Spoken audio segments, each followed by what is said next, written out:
호돌이 썰툰.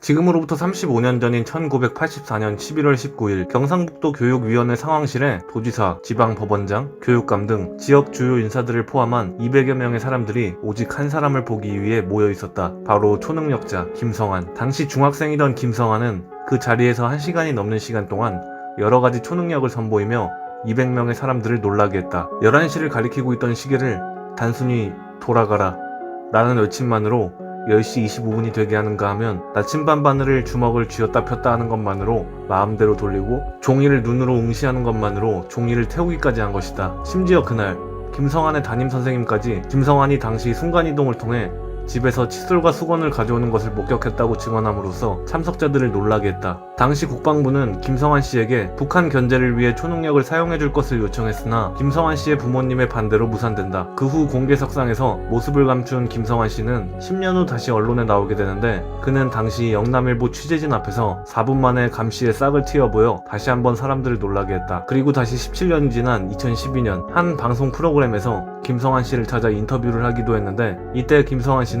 실제로 어릴 땐 초능력을 썼지만 지금은 능력이 모두 없어졌다고 고백했다. 어릴 땐 잡생각이 없어서 초능력 그 자체에 집중이 가능하여 쓸 수 있었는데 커가면서 이런저런 잡생각이 많아져 집중을 못해 능력이 소실됐다는 것이다. 김성환 씨의 마을 사람들, 동창, 교사, 그리고 그를 본 수많은 기자들이 그의 초능력이 거짓이 아니며 실제로 봤었다고 증언한 국내 최초의 초능력자 김성환. 그는 인터뷰 마지막으로 다음과 같은 말을 남겼다. 사람은 누구나 우연찮게 초능력을 사용할 때가 많다. 다만 본인들이 모르는 것일 뿐. 호돌이 썰툰. 호돌이의 기묘한 이야기.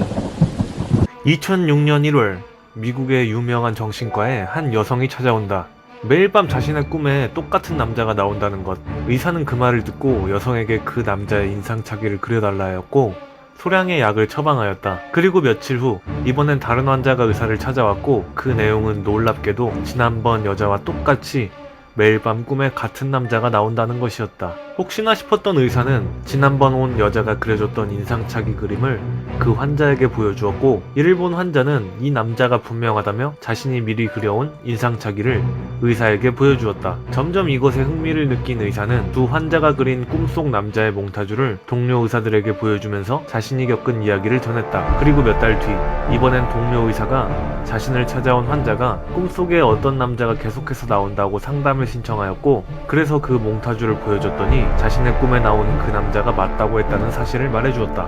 그 후로 전 세계에 그 남자에 대한 목격담이 이어졌다. 전혀 다른 나라에서 사는 사람들의 꿈속에서 계속해서 동일한 모습의 남자가 등장하는 기이한 일이 일어났으며 이에 대해 꿈 연구 국제협회장인 로버트 웨거너는 이 남자를 디스맨 이라 부르며 타인의 꿈을 옮겨다니는 일종의 드림워킹이 가능한 자라고 주장하였다. 수많은 사람들이 꿈속에서 디스맨을 보았고 그 내용은 전부 제각각이었으나 오직 한 가지, 얼굴만은 모두 동일했다. 그리고 모두가 임모와 말하길 자신이 자기의 꿈을 자각하고 꿈속의 모든 걸 통제할 수 있어도 디스맨만큼은 통제할 수 없었다. 사람들은 디스맨을 두고 사람들의 무의식이 만들어낸 가공의 인물이다. 아니다. 초능력으로 사람들의 꿈속으로 옮겨다니는 초능력자다. 등 수많은 의견을 제기하고 있다. 전 세계인의 꿈을 찾아가는 디스맨, 과연 그는 누구일까?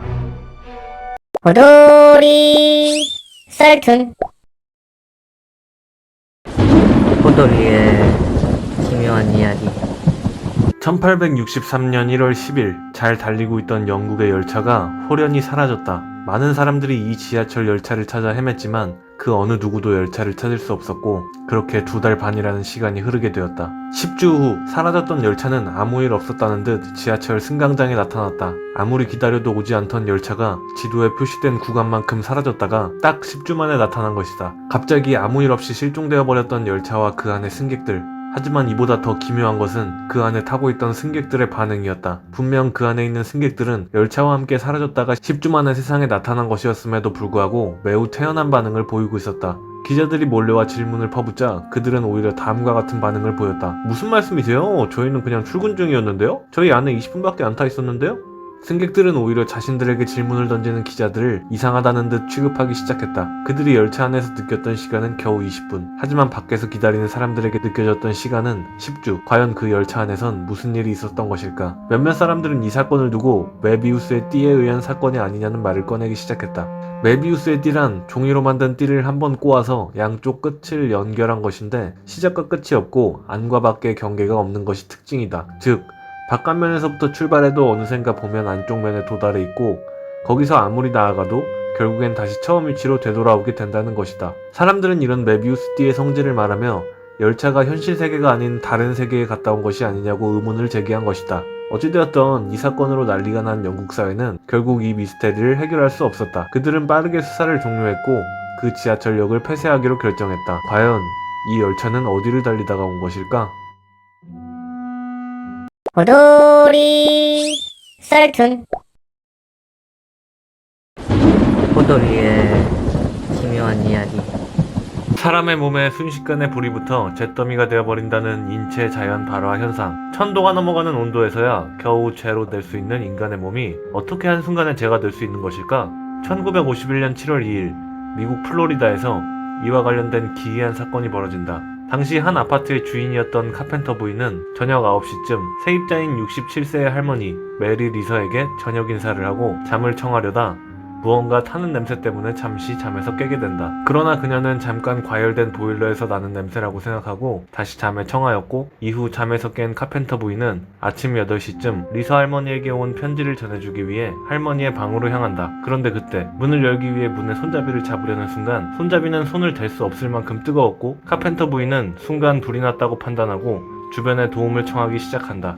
그들은 이윽고 손잡이에 두꺼운 천을 감은 채 문을 열었고 열린 문 사이로 뜨거운 연기가 뿜어져 나왔다. 하지만 이상하게도 방은 불타는 적 하나 없이 깨끗하였고 거실에서 보이는 팔걸이 의자와 스탠드도 아주 멀쩡했다. 단 한 가지, 의자 위에 검은 재가 있었다는 점 빼고 말이다. 이는 바로 당시 80kg의 거구였던 리서 할머니가 불과 4kg 정도의 재로 변해버렸던 것이다. 이를 본 법의학자 위르돈 크로크만 박사는 다음과 같이 말했다. 사람의 몸이 재로 변할 만큼의 화제였다면 아파트 내부는 물론 건물 전체가 불에 탔어야 했을 텐데 사람만 이렇게 타버리는 일은 있을 수 없는 일이다. 이외에도 1986년 뉴욕의 조지 모트, 1982년 런던의 진 사핀의 사망 등 현재 세계에 확인된 자연발화 현상의 사례는 총 30여 건. 영국 BBC에도 실린 이 사건들은 몇몇 건들을 제외하고 아직도 미스테리로 남아있다. 우리나라의 정약용 선생이 남긴 흠흠 신서에도 불륜을 저지른 ABC가 타 죽은 채로 발견되었다. 이상하게도 주위에 이불, 옷, 방바닥은 멀쩡했고 오로지 두 사람만 불에 타 죽어 있었다. 라고 언급되어 있기도 한 인체자연 발화 현상. 이는 과학적인 근거가 있는 현상일까? 아니면 하늘의 천벌일까? 호돌이 썰툰 호돌이의 기묘한 이야기. 많은 사람들이 꿈은 허구에 불과하다고 말합니다. 하지만 만약 꿈이 단순한 허상이 아닌 또 다른 차원의 실제 세계라면, 그리고 내가 그 세계에서 벗어나지 못한다면, 오늘의 이야기는 꿈에서 벗어나지 못했던 한 소녀의 이야기입니다. 2000년대 초반, 당시 나는 한 달 동안이라는 시간이나 꿈속에서 벗어나지 못하고 있었다. 현실의 시간은 얼마나 지났는지 모르지만 꿈 안에서는 분명 한 달이라는 시간이 흘러가고 있었다. 이미 이 모든 게 꿈이란 걸 알아차린 지는 오래였다. 그저 오랫동안 계속되고 있는 꿈에 답답해 미칠 지경이었다. 하루빨리 이 꿈에서 벗어나고 싶었다. 하지만 아무리 자살 시도를 하고 자신을 괴롭혀봐도 도통 꿈에서 깨어날 수 없었다. 무슨 짓을 해도 나는 계속 꿈속이었다. 그렇게 꿈속에서 괴로운 시간이 며칠 더 지나고 있었다. 나는 불안해졌고 영영 이렇게 꿈속에서 벗어나지 못하는 건 아닐까 걱정이 들기 시작했다. 나는 꿈에서 깨어나기 위해 역 앞으로 나왔다. 그리고 수많은 사람들 속에서 나는 이렇게 외쳤다. 여러분! 이건 제 꿈속이에요. 제발 제가 꿈에서 깨어날 수 있게 도와주세요. 그러자 주위에 있던 사람들이 일제히 나를 쳐다봤다. 하지만 그 많은 사람들 중 어느 누구도 나를 믿어주지 않았다. 단지 모두가 나를 미친년 취급할 뿐이었다. 나는 계속해서 난동을 피웠다. 결국 그걸 지켜보던 꿈속 시민이 나를 신고했고 나는 경찰에게 잡혀서 정신병원으로 향할 수밖에 없었다. 나는 병원에서도 계속해서 난동을 피웠다. 모든 의사와 간호사가 나를 말렸고 나는 그들을 앞에 두고 미친듯이 목이 찢어져라 소리를 지르며 이렇게 외쳤다. 제발 좀 믿어줘요. 여기 제 꿈속이라고요. 제가 미친 게 아니라 정말 이게 제 꿈속이라니까요. 그러자 그녀와 마주보고 있던 한 의사가 다음과 같이 말했다. 진정 좀 하세요. 그걸 누가 모릅니까? 실수했다. 그 순간 의사와 그 옆에 있는 간호사가 엄청 기괴한 웃음을 지으며 벙쪄있는 나를 보았고 그들은 나를 빤히 쳐다보며 다음과 같이 말했다. 야, 너 운 좋다. 그 순간 나는 잠에서 깨어났다. 내가 아무리 꿈속이라고 외쳐봤자 아무도 들어주지 않던 사람들. 하지만 이미 모두가 알고 있었던 사실. 만약 그 의사가 그 순간 실수를 하지 않았더라면 나는 아직도 꿈속에 갇혀 있었을까? 운이 좋다는 말은 무슨 의미였을까? 현대 세계로 돌아올 수 있음에 감사함을 느낀 날이었다.